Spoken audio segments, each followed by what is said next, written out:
That when you go home and you look at, if your life is not what you want it to be, if you're not living the way that you want to live, if you're not experiencing what you want to experience, if it's not giving you what you want, you've got to ask yourself, what have I sold my soul for? We've been going through several stages. We talked about self-awareness. Who am I? Asking that central question in one's life. Looking at your strengths and your weaknesses. Getting some evaluation, determining what it is you want out of life. Then we went to the next level of self-what? Self-approval. Approving yourself to do the things that you like to do. And going after the dreams that you like to go after. And we know when we don't approve of our dreams because of the fact that they stay up in our minds. We don't act on them. We procrastinate. We come up with a variety of excuses on why we're not going into action. And then the next level is what? Self-commitment. Going for that dream. Going for those goals. Deciding to do the things that are necessary to bring about the changes that we want to bring in our lives or what we want to bring in society. And then after that, we are now to this level. And this stage is what? Self-fulfillment. Because when you are involved in commitment, when you are implementing your plan of action, you're going to produce some results. You're going to have some victories that you can feel good about. And it's a time of celebration. So what happens when you hit the level of self-fulfillment? First of all, what we want to know is that self-fulfillment is unending and should be viewed in that context. Robert Schuller says it best when he says success is never ending. So that means that we never get to a level where we feel that there's nothing else for us to do, that we've achieved certain number of goals and we figure that we're through. No. You don't want to stay there and celebrate too long like a lot of people do. When they do something they consider outstanding, they go around talking about what they used to do. See, let me tell you, I used to do this and I used to do that. Excuse me, used to be's don't make no honey. What are you doing now? What have you done for me lately? You know? Go around telling people about what you used to do and who you used to be. What does that count for now? Nothing. What are you doing now? You're still here breathing. That means you've got some more to give. Doesn't matter how old you are, doesn't matter about where you are, doesn't matter about what you have, doesn't matter about what you've done. Life is about growing, it's about being productive, it's about stretching, it's about challenging yourself. So you start looking around and decide, hey, what else do I want to do? What got me here? It's a time for celebration, but also a time for reflection. What got me here? What worked? What did not work? What do I need to do to repeat so that I can get the same kind of results in other areas of my life? If the goal is to improve my health, if the goal is to improve my relationship, if the goal is to improve my income, if the goal is to improve something in society, what is it I need to do? Now, don't get confused with what you do with who you are. Don't trip. Don't go on some type of ego trip about talking about how bad you are. None of us do anything by ourselves. Develop an appreciation for external support as well as good fortune, because all of those things play a role. And the other thing is, don't go overboard celebrating. Kipling says it best. You must meet with triumph and disaster and treat those two imposters just the same. You look at it, hey, I did it. I feel good about that. Now you're moving on to the next thing. Things did not work out the way you wanted them to work out.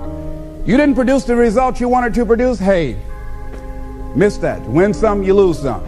Next, moving right on. Don't confuse who you are with what you do. Let's go on to the next level, looking in that particular area. You return to the area of self-assessment. You start looking at yourself and evaluating yourself. Now, what are some of the elements or the characteristics or the qualities of people who are fulfilled, who live a life of fulfillment? What are some of the things we can look at about them? I think, number one, make your mind fertile ground for the seeds of opportunity. I think if you want to experience a sense of fulfillment, you've got to have an open mind so that ideas can come in there and take root and grow. So part of beginning to have fertile ground, you got to break that ground up. You got to break up that hard crust. Because if you don't, seeds will fall there and the wind can blow them away, the winds of doubt. When you're set in your mind and you refuse to grow and you're not open to new ideas, new methods, new ways of doing things. If your mind is already fixed, you become stagnant. You can't grow. You can't have a sense of fulfillment. You become extremely cynical and negative about everything. You know it all. So you want to begin to look at life and have a sense of curiosity, not know it all.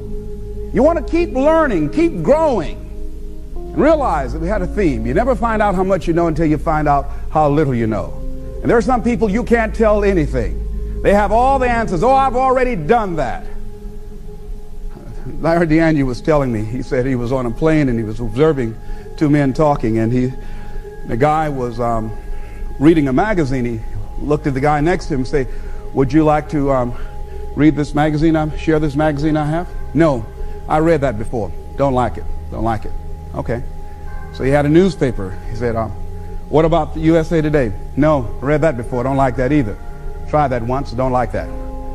So they served them some food, and he said, would you care to have anything I have here? Because the guy wasn't eating. No, tried that before. I don't like that. And he noticed the guy only had one child. He said,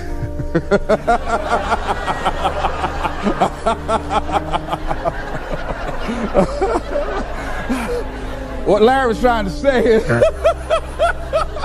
that a lot of people go through life prejudging things. How many of you don't like buttermilk? Raise your hands, please. How many of you raise your hands and never taste buttermilk, please? And I'm one of them. I just don't like the way it looks, all right? I might be missing out on something, all right? So many of us count ourselves out of things prematurely. You don't know what the possibilities are up in there. So you want to be open, you want to continue to learn, you want to continue to grow, you want to begin to know that there are unlimited ideas out here waiting for you to latch on to them. And if you don't take advantage of them when they come your way because you're so closed-minded, do understand somebody else will. And we've all had ideas that we did not act on and looked around and somebody else had the idea and gone with it. So be open and receptive. Next thing, in order to live a fulfilling life, become involved in life. Live your fantasy. Most people go through life not living their fantasy, sitting up in the bleachers, looking out on the field, looking out into the arena, wishing that they were down there, just fantasizing, seeing themselves running with the ball. I used to do that. I used to always see myself at a basketball game. 1 second to go, Les Brown comes down court. He looks to his right, looks to his left. He's the only one that can do it. Douche, the basket goes in. Les saved us, and people picked me up and carried me off. But I never went out and did it. Decide to live your fantasy. See, in life, you can go through life, you can come up with reasons or you can come up with results. You can come up with excuses or you can come up with achievements. You can go through life blaming or you can come up with solutions. The choice is in your hands, satisfaction or despair. We can choose that. So look at your life and decide what it is that you want to do that will give your life a sense of worth. Someone said that your life worth is measured by your accomplishments and not by your complaints. You want to have a fulfilling life, decide not to make your life predictable. So some people, their lives are very predictable. They got a little routine, they do that, and they follow that day in and day out, day in and day out. You don't get much juice and happiness out of life like that if you're predictable. You want to change it up. Variety most certainly is the spice of life. Here's something else. Want to create a greater sense of fulfillment? Challenge your fears. Challenge them. Look those fears in the face and take them on. Don't allow them to rule you. Decide that you're going to take some chances. A friend of mine by the name of Adrian, he said one day he decided to have a day of challenge. So he and a friend went to Cedar Point. So he's always been afraid of certain rides. So he said on this particular day, he said he decided that he was going to go on the most dangerous rides at Cedar Point. So they went around looking at all the rides, and so the young lady that he was with said, that's the one there. That's it. He said, why that one? He said, well, she said, I read about it in the newspaper. Said 2 people were killed last year on that. He said, yes, that's the one I want. That's the one, you know. So he got in the line and said it was a long line. Had to wait in line for about 2 hours. And Adrian said, while he was in line, and as they started getting closer, he said he started doubting himself. Well, maybe I should not do this. Maybe. So she says, no, come on, get back in line. He said, no, I changed my mind. I don't want to do this. I don't have to have the most dangerous ride. He said he started visualizing himself being thrown out of this big ride, and his name on the front page of the newspaper after being splattered against a wall or something. So he just started saying, no, I don't want to do it. But his friend insisted, no, come on, Adrian, we said we were going to do it. We were going to confront our fears today. Come on, just stay in line. So he kept on. He said he was arguing with her the whole time. They got up there and the guy said, okay, next. He said, no, I just decided to change my mind. She said, come on. She pushed him. They went there and he got in the little seat and they strapped him in. And as they began to move, he said, wait a minute, I want to get out. But it was too late. So they started taking him up. He says, oh, no, please, I got a bad heart. Let me out. And he was up there and he was gone. He said he screamed all through that ride. His friend was laughing. Her wig came off.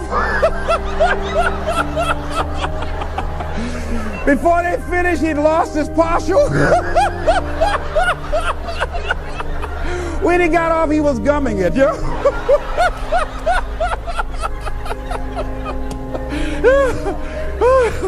But Adrian said, Les, when I got off, he said, I walked a little taller.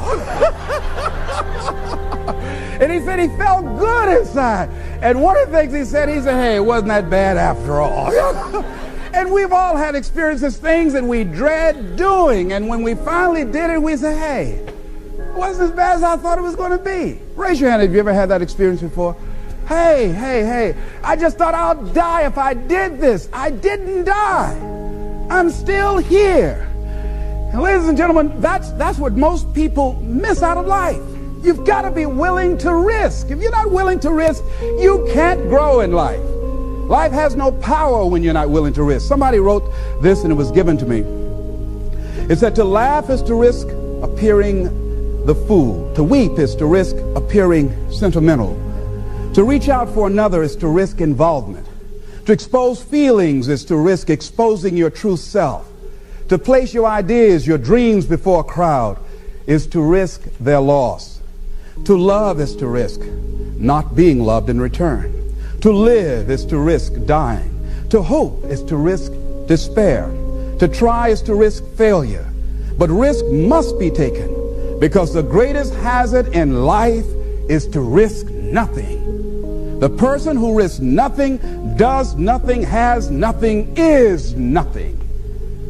They may avoid suffering and sorrow, but they cannot learn, feel, change, grow, love, and live. Chained by their certitudes, they are a slave. They have forfeited their freedom. Only a person who risks is free. I'm reminded of a missionary who had gone to Africa to work with a certain tribe. They were called the headhunters. And there was a reporter observing him, and for a long period of time he had a limited relationship with him. They would not take him in. And he said because he was tentative and hesitant and fearful, he didn't want to risk having a relationship with him because he didn't want to mess around and have his head taken off.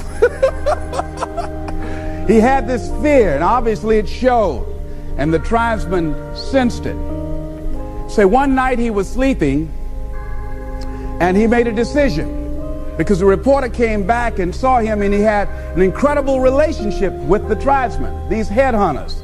The guy said, what happened? How did you convert the distance, the hostility, into a warm, close relationship?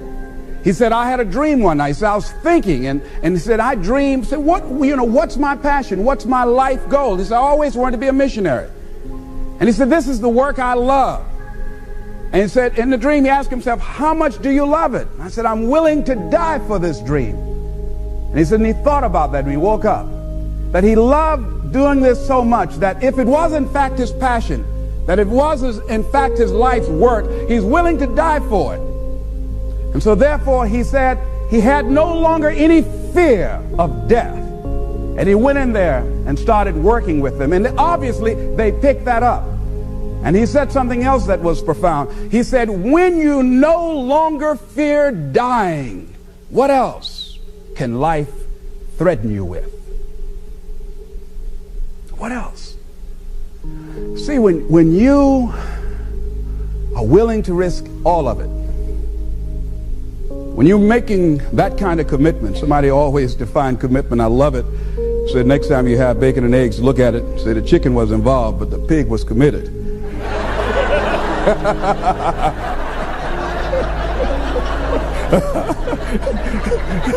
He had to give it all up. See, when you're willing to give it all up,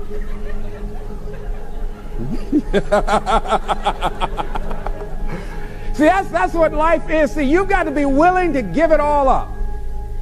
When you're willing to throw it all on the line, that's when life takes on a whole new dimension. See, most people won't do that. They won't risk that. So decide to take some risks. You want to break the routine. Most people go through life following that routine, and we know that that is a living death. Going through life, playing it safe, you're like a breathing corpse. Because the only way that you can grow, you've got to risk. The only way that you can become your best, you have got to risk. You got to challenge yourself. You've got to venture into the unknown. You've got to take some chances. Got to put you on the line. So in order to have that sense of fulfillment, getting out of your comfort zone, as you get out of your comfort zone, you expand your whole life. The more you do, the more you realize you can do. You expand your capacity. You expand your potential. You expand your horizons. You expand your vision of yourself and of life. You expand your participation in life. You're involved in life more. You'll get more out of life because you're putting more into life than most people. That's why it's so important that we are willing to take some risks. I don't know exactly what to do. It's okay. You'll find out. You either learn that you're going in the right direction or the wrong direction. And from that you learn. You'll get some feedback. The universe will tell you, where do I get started? Just get started. The universe will give you immediate feedback. Don't worry. You hit your head long enough, you'll get the message. Lose enough money, you'll learn real quick. Get enough knots on your head, it'll be all right. Here's something else. Choose to be happy in spite of life's challenges. In spite of life's challenges. Life changes every day. Sometimes things will be going your way. Sometimes things work well for you. Sometimes it won't work so well. Sometimes you'll have your health, you're feeling good and energetic, have a yes I can attitude, and there's some things that can happen to you in life that can take all of that from you. All of that can go.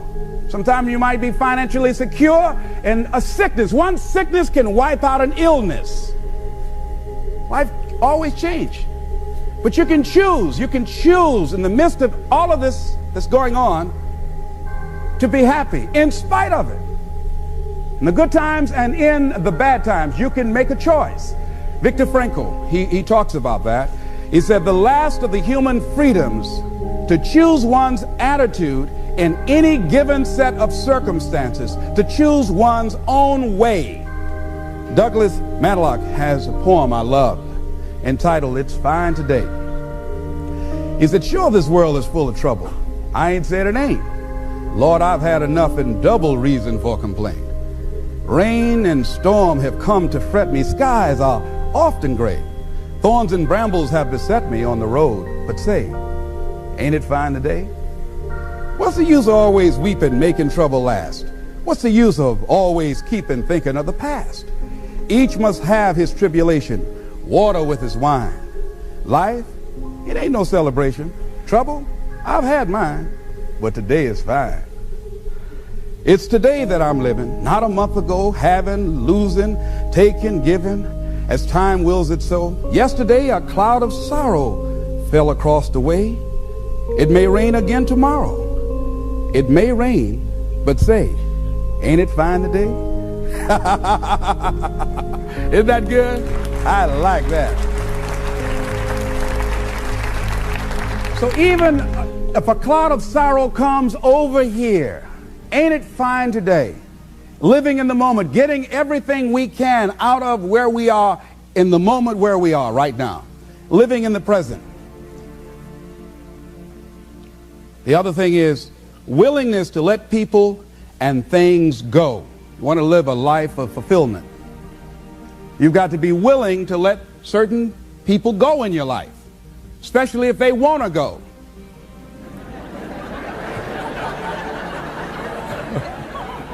Don't get addicted to material things. Be willing to let things or people go. When they're no longer good for you, just let them go. Just to hold on tenaciously really doesn't make really good sense, all right? Just many times we do it because we don't realize that we might desire it, but we don't need it. Next thing is face the truth about life and deal with it. And a lot of people, when someone in their life that they love very much dies, they allow it to take such a toll on them. They make themselves miserable, and they literally will themselves to die early because they feel without this person they have nothing to look forward to. And no, life has other opportunities, other relationships, other experiences for us. And the people that we love really want us to go on. Other thing is, things are going to happen to you. Here, in order to have a fulfilling life, knowing that things are going to happen, expect the unexpected. Whatever happens to you, use everything for your upliftment, learning, and growth. Everything that happens, use it for your upliftment, learning, and growth. In the midst of it, ask, what can I learn from this? What can I get from this? How did I end up here? What's the blessing in this for me? Ask yourself that, whatever it is, and don't let it go until you get your blessing out of it, because there's a blessing there. There's a lesson there. There's something for you in everything that happens to you for you to learn from that experience. Look at it, examine it, analyze it, dissect it, take it apart until it reveals itself to you. And then get what you need from that and move on. But everything that happens to you, I have a friend, she stutters, and I said, are you taking any special classes to stop from stuttering? She said, no. I said, why?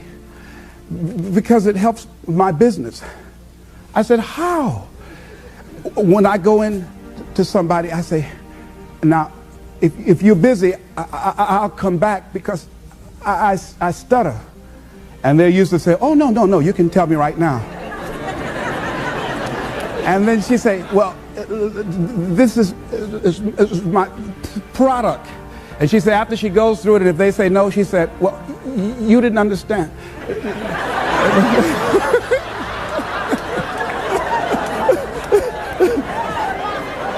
Let me tell you again. And they say, oh, no, that's all right. How much you said it is?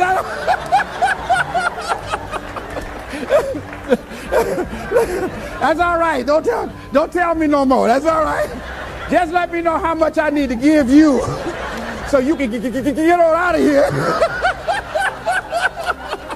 So she's turned that stuttering to her advantage.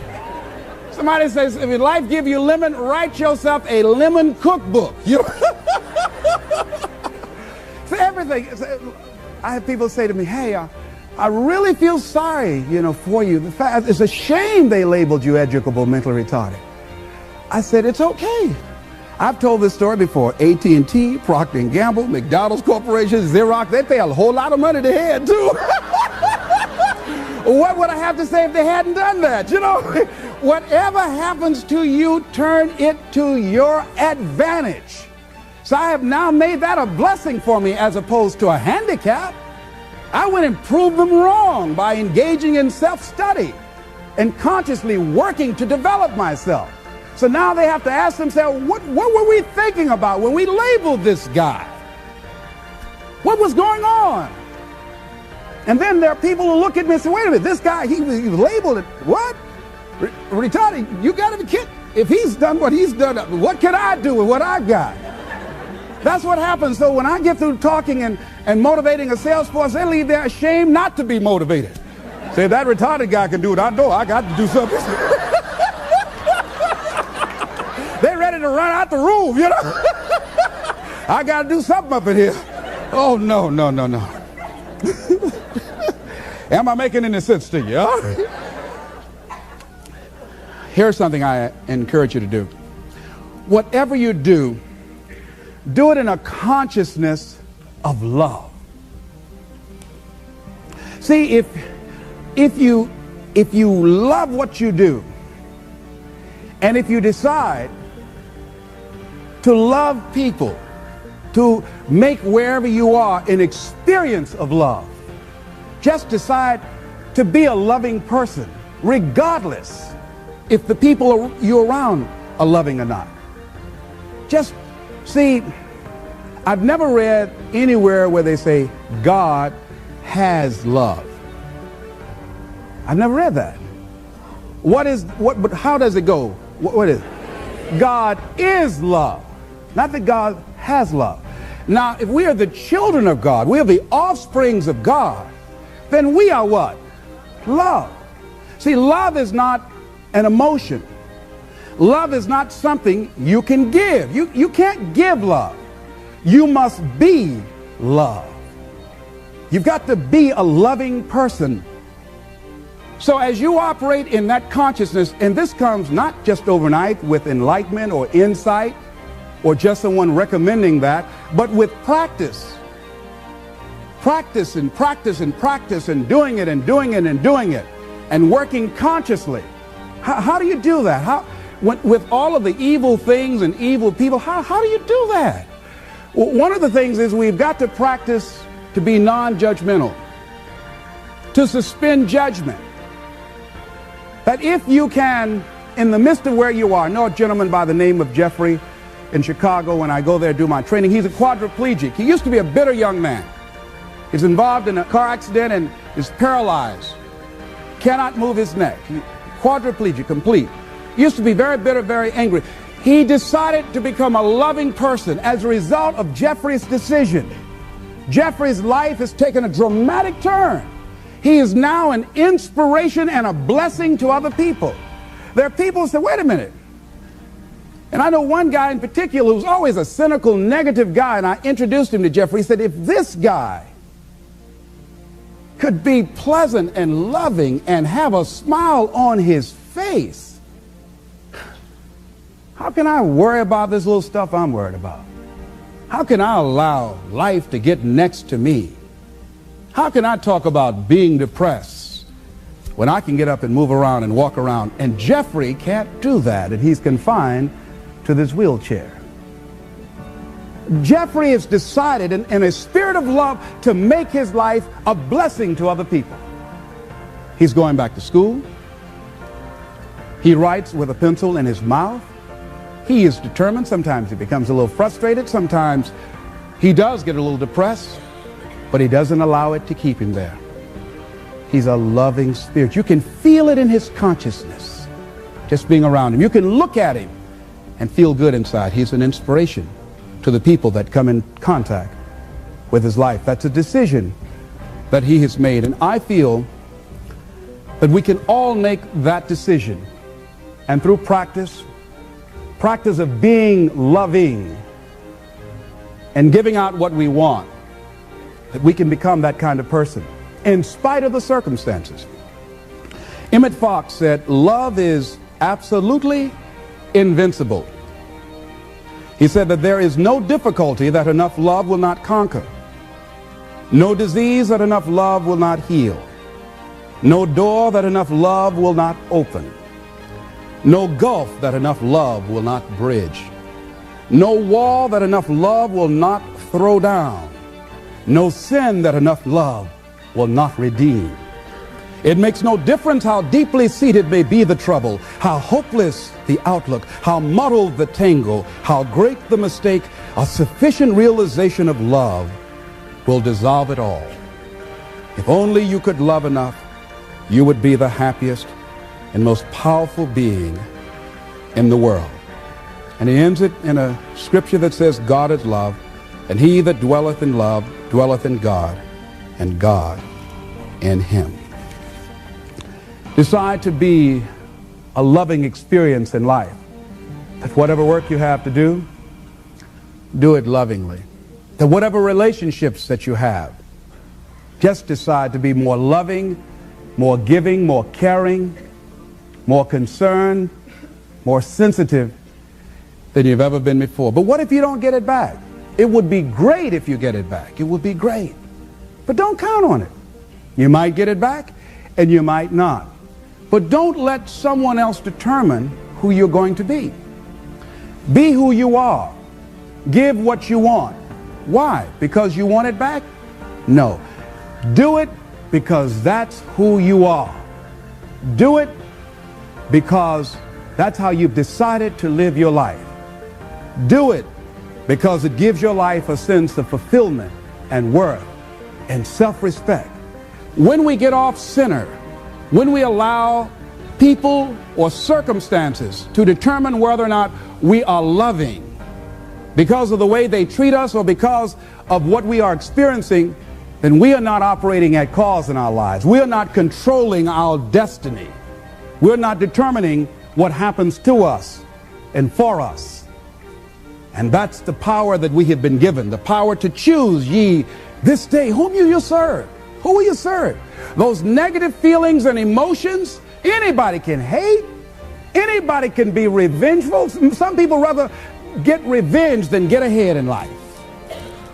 Anybody can do that. Anybody can hold a grudge. Doesn't take any greatness on that. Don't need any motivation and encouragement to hold a grudge. Have some resentment in your heart and some bitterness.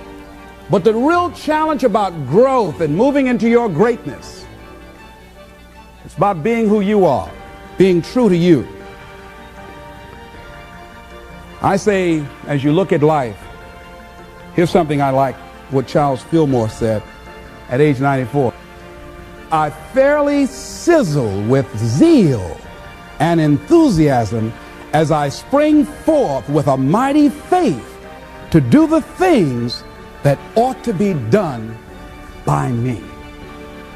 I spring forth with a mighty faith to do the things that ought to be done by me. And I say, as you go toward your goals and your dreams, spring forth with a mighty faith to write the book that ought to be written by you, to sing the song that ought to be sung by you, to start the business that ought to be started by you, to help the people that ought to be helped by you, to make the difference in our society that ought to be made by you.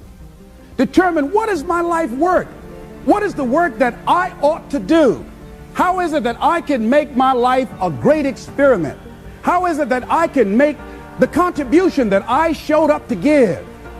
Something that when I go to sleep at night, I can feel good within myself and know that I've given life my very best. And one last step, I think, in the area of self-fulfillment, and that is that you must live in a spirit and an attitude of gratitude. There's so many things, ladies and gentlemen, that we take for granted. So many things. As I look at my life, there are a lot of things I know I could have done, and I haven't done them, but I've also done some things, and I'm thankful. There are a lot of things that we need to be thankful for. They're big things, they're little things. I'm thankful for my health. I'm thankful for my children. Thankful for my mother. I'm thankful for you. I'm thankful for the life that I live and for the people who have enriched my life.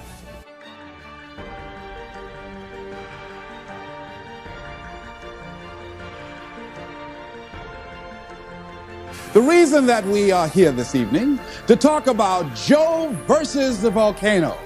And so what I wanted you to do was to really experience this. Now, what is it when you're near a volcano that's boiling over and about to explode? What is it that you feel that lets you know you are in the area of a volcano? What is it you feel? Oh, I know. You feel heat, right? So you're going to experience this volcano because we have things in our lives, ladies and gentlemen. And because we don't handle them, because we don't deal with those things, they begin to get kind of hot. You've heard the expression, boy, I'm in hot water. Have you ever heard that before? And that means that there's something that you're in, that some dilemma that you've got to handle, something that you've got to deal with. So let's begin to look at this guy called Job versus the volcano, and let's see what's in it for us. I took the liberty of changing some things to enable them to be symbolic for us.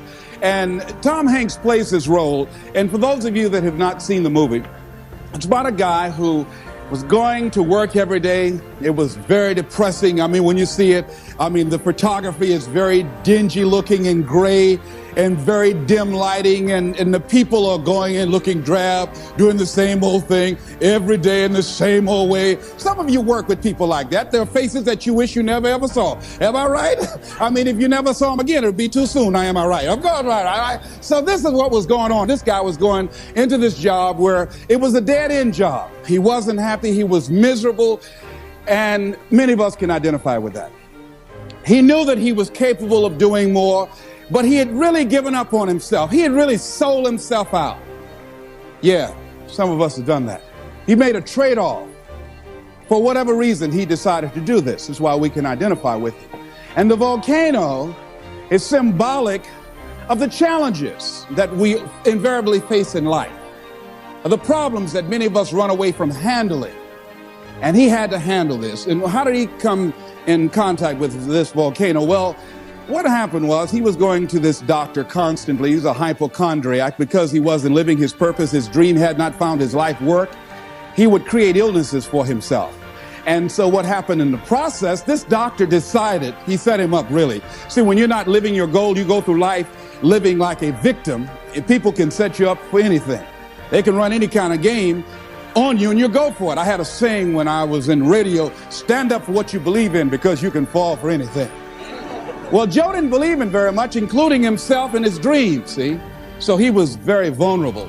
And so Joe was set up by this doctor. This doctor told him that he had a rare disease and he had 6 months to live. This disease was called a brain cloud. Oh, Kadumbo Joe went for it. He believed it. But you know something? It changed his life. It changed his life. And so he was told, look here, you don't have long to live anyhow. The guy said, why don't you do this? I'm going to give you all my credit cards, and this way you can live like a king, and there's something I want you to do. There was a catch. There's a volcano on an island that's about to erupt. And unless somebody jumps in that volcano, sacrifice their life, these people on this island will perish. Well, your life isn't worth much if you don't have that long anyhow. So why don't you take my credit cards, all my American Express, MasterCharge, take all of them, go live like a king and die like a man.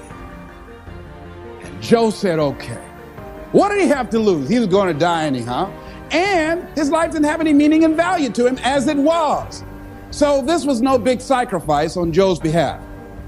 Now that says something about us, people, human beings, that when you have not structured your life so that it can have some meaning and value for you, that you'll be willing to throw your life away into anything. See, the volcano could be alcohol. It could be drugs. It could be a job that does not meet who you are. That you go through life, you're doing it so long, you're operating in this and you're acting out that role of mediocrity for so long, you think it's you. It could be a relationship that's no longer giving you what you want and creating dis-ease in your body. It could be any kind of circumstance, like in his work environment. It was toxic. It wasn't good for him. But he didn't have the guts to do anything about it, to act on it. So therefore, it was making him miserable. And as a result, he couldn't see the beauty of life. In fact, in the movie, see, they had in the concrete, there was a daisy growing up through the concrete. But people were so caught up in the depression and the gloominess of life, they couldn't even see the daisy when somebody just stepped on it one day. They couldn't see the beauty in life. See, that's what can happen to you in life, that you can get so caught up in the misery of it and the pain and the sickness and the depression and playing a victim and blaming everybody and everything rather than taking responsibility. It will blind you from seeing the stuff out there that's really beautiful. That's what Henry David Thoreau meant when he said that most people go through life in quiet desperation. They're miserable. I have friends been married for years, live in 2 different rooms. Why would you live like that? I mean, miserable. Don't even talk to each other. Grumble. I think that was supposed to mean good morning. Miserable. Just making each other miserable. Why live like that? People go to work like that. I said, why even sure? I used to work with a guy like that. You couldn't say good morning to him before 9 o'clock. He'll look around and say, does he know me? Anybody know me? No, you don't talk to me before 9 o'clock. I don't play that, all right? I mean, there are people like, how many ever work with people that are just grumps? Raise your hand, just miserable. Why show up? Come in complaining every day. The best day on the job is when they're absent. Am I right? So this is where Joe was. So this doctor told Joe, hey man, you're going to die with this brain cloud. And you know something? All of Joe's other illnesses left. Joe decided to live. Joe decided to live his life. Now that is interesting. A psychiatrist did a study and he was talking about how his patients reacted when they got information that they were going to die immediately. He said that many of these patients that had gone through years of therapy that should have been making decisions about their careers, or about their marriage, or about their circumstances, and somehow or another they were stuck and didn't have the personal power or the wherewithal or the willpower to act in their own best interests. But when they were told, listen, you've got 3 months to live, or you got 6 months to live, all of a sudden these people who were initially victims or powerless, all of a sudden they started acting in their own best interest. They started living their lives. And it's amazing to me that what a paradox, that once people are told they're going to die, all of a sudden they start seeing the daisies in life. They start seeing the beauty in life. I remember it's a monologue, and it's called The Last Mile. It's a monologue about a guy who was sentenced to die in the electric chair for a crime that he did not commit. And he was pleading to the jury to understand his case. And I remember one of the parts of the monologue where this guy talking to the jury and talking to himself and going the whole gamut of emotion. And I remember something he said that struck me right now. He said, he said, it's queer, ain't it? How even though life has done you wrong, somehow you still want to live. He said, you'll never again find me complaining about life is giving me a short deal. No, I just want to live. I'll take the park benches, the crumbs, anything. I just want to live. But they're not going to let me, are they? All of a sudden, this guy who before from Sloats Corner, Indiana, never really cared about life. All of a sudden, now that he knew that his life was going to be taken away for a crime that he did not commit, he wanted to live. It's a very passionate, powerful monologue. I used to read that quite often and study that. So what is it that we can begin to do? Do we have to get a pronouncement that we only have 6 months to live in order to decide to live? In order to live in a spirit of integrity? See, most of us go through life living a lie. The Platters had a song, oh yes, I'm the great pretender. What a beautiful voice. Oh, don't faint, it's okay, it's all right. It's all right. Whew. Now I hit that note, it just gives me a chill. But anyhow, that many of us go through life being great pretenders. We should get an Academy Award. Pretending that we're happy, pretending that we're content, pretending that everything's happy and gay and carried away. And that's not the way that it is. Going through life feeling that we can't do anything about our situation like Joe did.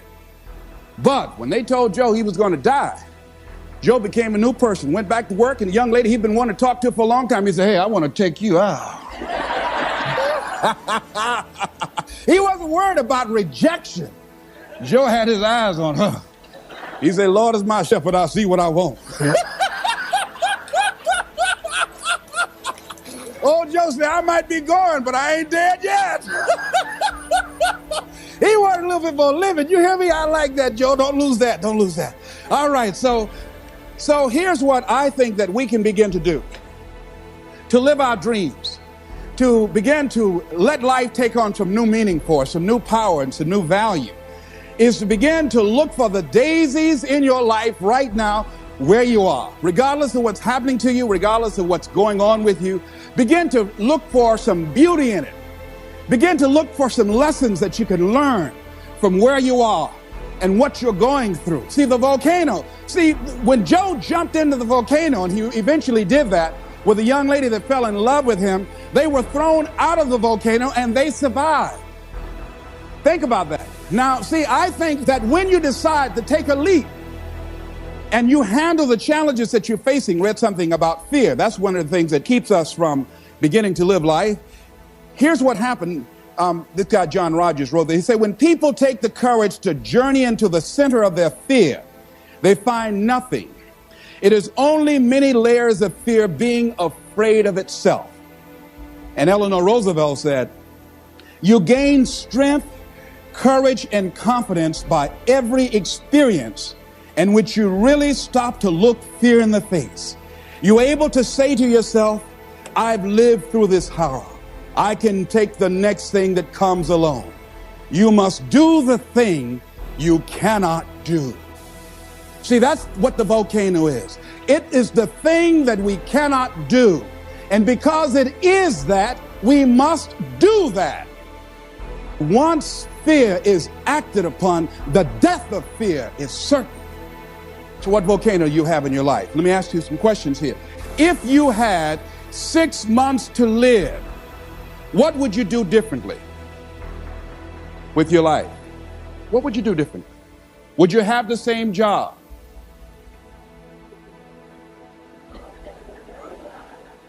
Would you be worried about things that you're worried about right now? Would you have the same relationships? Would you have the same people in your life? I was sitting on the House of the Ohio legislative floor. I'd just been elected for the 3rd time as a chairman of the Human Resource Committee, powerful, prestigious position. And I was reading a book on how to manage your time in your life. And it talked about what are your long-range goals 2 to 3 years from now? What are your short-range goals, 6 months goals? And then it said, if you had 3 months to live, what would you spend your time doing? So I wrote down I would spend my time. One thing, I would resign from the legislature. I would go and back to Miami, and I would buy my mother a home, something I'd promised myself that I was going to do, and I had continued to procrastinate and put all kind of reasons why I couldn't do it. And, I wanted to make sure that she was financially secure, my children would be financially secure. And I would do lectures, and I would go around talking to people and working with kids. That's what I said I would do. Then it turned to the next page, and it said, for all you know, you don't have 3 months to live. You might die today. So whatever you wrote on the last page, you want to spend as much of your time doing that today. So I looked at Mr. Vern Wright, the Speaker of the Ohio Legislature, and I said to the guy on my right, State Representative Mike Stenziano out of the Ohio State District, I said, Stenzi, 25 years from now, who would care what legislation we passed? He said, nobody would care 1 year from now. Now, here's what was happening with me. I came to the Ohio legislature with great expectations. There are things I wanted to do. I wanted to make a change in society. I wanted to make an impact. But I was just disillusioned after being there for a while. I introduced some legislation that I'd worked months to get this legislation passed, got it out of subcommittee, voted to the major committee, and then went from there to the reference committee, and then they introduced it on the Ohio legislative floor. And this legislation was designed to provide protection for senior citizens and poor people who bought money orders. People buy money orders thinking that it's cash. But what they did not know that there's no bond or insurance security in the event that the money order company files bankruptcy. And so this company filed bankruptcy and just left a lot of people just holding worthless paper. So I wanted to introduce some legislation so that senior citizens would not be victims of this anymore. After months of hard work, after introducing the bill and having the votes lined up, guy raised his hand, Mr. Speaker. Mr. Wright said yes. He said, I'd like to introduce the amendment for Mr. Brown's bill. He said, we will hear the amendment. He said, I like to amend it and change the word shall to may. I said, excuse me, Mr. Speaker, may I speak, please? Yes. I said, ladies and gentlemen of the Ohio legislature, this legislation is not something we wanted to make it optional to provide protection for Ohioans and senior citizens. We want to make it mandatory. And then this guy said, no, Mr. Speaker, I just think that he's taking it a little too far. This is an honorable gesture on the behalf of the state, but he's taking it too far. Let's make it optional and leave it up to the goodwill of these money order companies to provide for the protection. Let's have the vote. And they had the votes, and I lost. And I said, oh, wait, this is not why I came here. And then all of a sudden, this job that at one point had meaning to me and value, it no longer had that for me. And all of us have had some experiences where you went to a job and you were excited about that job. Boy, it had so much promise, and then you got there and so much you wanted to do. You thought it was an opportunity for upward mobility and growth and development and expansion. And all of a sudden, after you got there, you found out it was nothing but a glorified cubbyhole. Old grave with no dirt on it. So it became very depressing going to work. And so that's what happened to this guy, Joe. And a lot of us have done that before. I used to get my headache stopped throbbing on Sunday afternoon after the Sunday afternoon football game, a basketball game. I just hated to go to work. Some days I just drive by just for nothing, just drive on by. I came back, though. I came back. Because I had bills. I came back, you know. Many of us stay in relationships like that. I had a friend talking to. She said she was so miserable in her marriage that one day she went home. I said, when did you get your divorce, Norma? She said, Les. She said, I went home, put the key in the door, and she said, I couldn't go in. She said, I was so depressed, had so much pain in my body. She said, I couldn't just walk in. She said, I dropped to my knees. She said, I had to crawl in. I had to crawl in the house because I just couldn't. She said, I knew then I had to get a divorce. So that what happened to Joe. And Joe decided to act on that. So what can we do? Well, here's what we can do. Wherever you are, decide that you're going to focus your time. I lost my job in broadcasting, and it was a major blow to me because broadcasting was all that I had. That's all that I knew. I'd been doing that for like 15 or 20 years, and that was my specialty. But because I was so controversial and couldn't keep my mouth closed, I lost my job. You know, and so it was a depressing time for me, and I could not find a job immediately. No one would hire me locally, and because I was good, and I would send off my audition tapes to other radio stations, program directors would hear it, and they wouldn't bring me in. I was a seasoned veteran. So you have that experience. If you're real good, many people will perceive you as a threat, and they won't hire you because they want somebody that they can control, and they don't want anybody in there that's going to outshine them. See, sometimes being good can be a liability to you. Am I right? Sometimes women have to scale down their ambitions and drive and what they can do in deference to men's ego. So what I did was, in the meantime, in the between time, I started focusing on my flowers. I got into flowers. See, they say when I was a kid that an idle mind is the devil's workshop. You know, that's true. See, if you don't have anything on your mind, you know your mind can play all kinds of tricks on you, you know.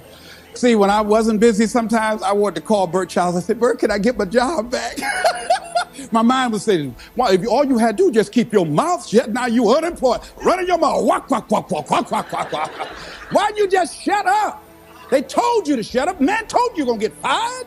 No, you had to keep on talking. Oh, ego. Now you're unemployed. Won't nobody hire you because your mouth too big, Stop beating myself up. Why didn't I shut up? Boy, you're right. You know the voice. You ever talk to yourself? Raise your hand. You know what I'm talking about? You ever talk to yourself? So I just kept busy. I started working on flowers. I got really into flowers. I knew my flowers had names for my flowers. Grow real good. I'd talk to them. Hello, how are you today? Oh, you're beautiful. I want you to rise. People would bring their flowers over to me that were dying and wilting. I would speak to them and say, rise, those flowers. Straighten up like that. That was phenomenal, all right? Then the other thing is I did a lot of volunteer work. I'd go to the hospital and I'd read the Bible to people. And I would go to friends whose parents perhaps were ill or facing a challenge, and I'd talk to them. I became involved in all kind of community volunteerism. So I'm saying that if you're going through a challenge, not that you've been laid off, but the universe has given you an opportunity to find your real true making on the planet, then use that time wisely. Volunteer, give yourself away. My high school teacher, Charles L. Williams, said something I love. He said, love and happiness are like perfumes. You can't sprinkle it on others without getting a few drops on yourself. Isn't that beautiful? See, what you give is what? What you get. All right, repeat after me, please. I'm going to give my life away. Because what you give is what you get. Shake somebody's hand on your right and left and say, share some happiness.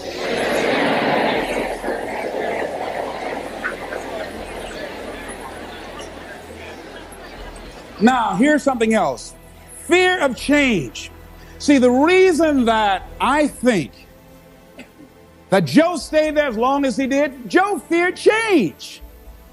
Most people fear change.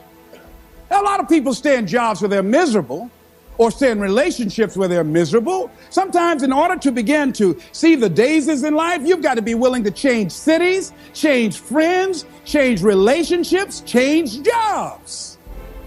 See, after a while, you get bored doing the same old thing in the same old way, day in and day out.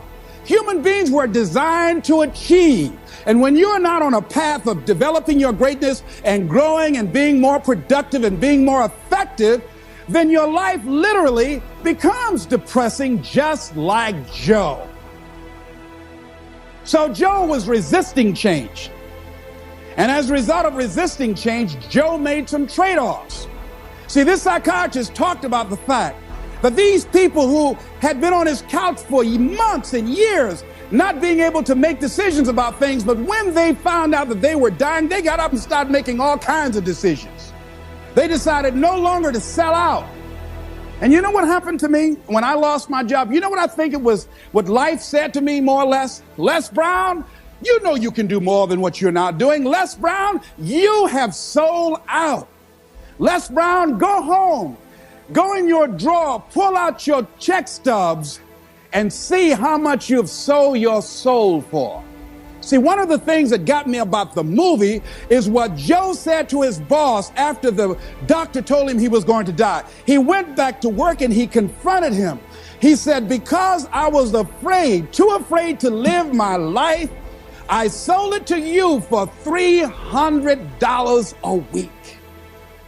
I sold my soul for $300 a week. When I look at Joe, ladies and gentlemen, I know that I'd sold out on myself at different points in my life.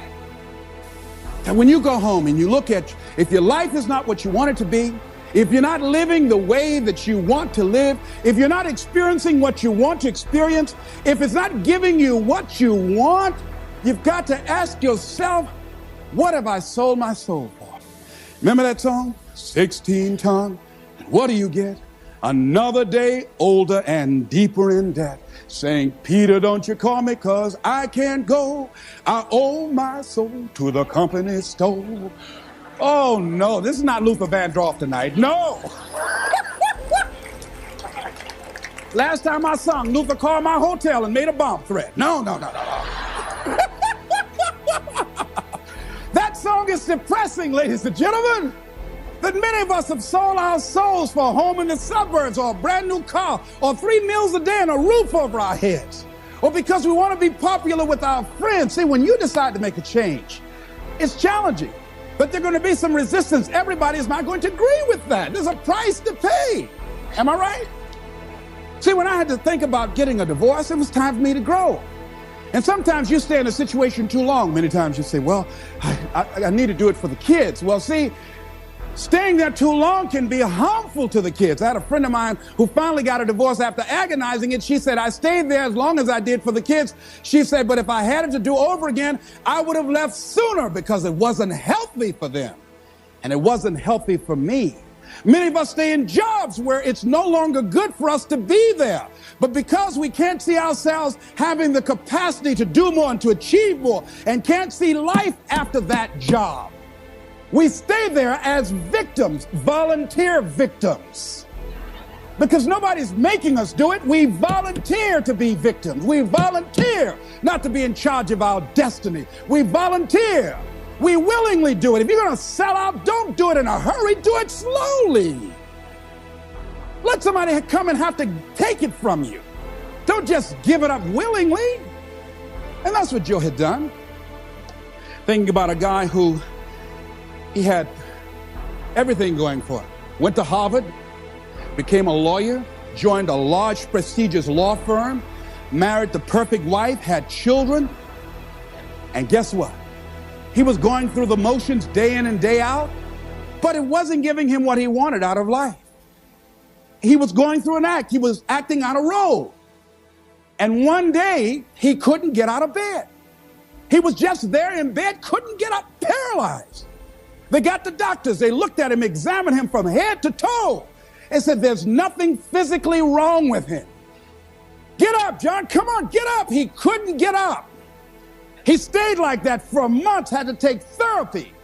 See, because there was dis-ease, there was conflict in his body. Many times when life calling on us to change and to grow and to expand, we said, no, I don't want to hear that. No, we resist that. So we can go back to that lifestyle of mediocrity. We resist that change, that growth. We go back so we can go back to sleep.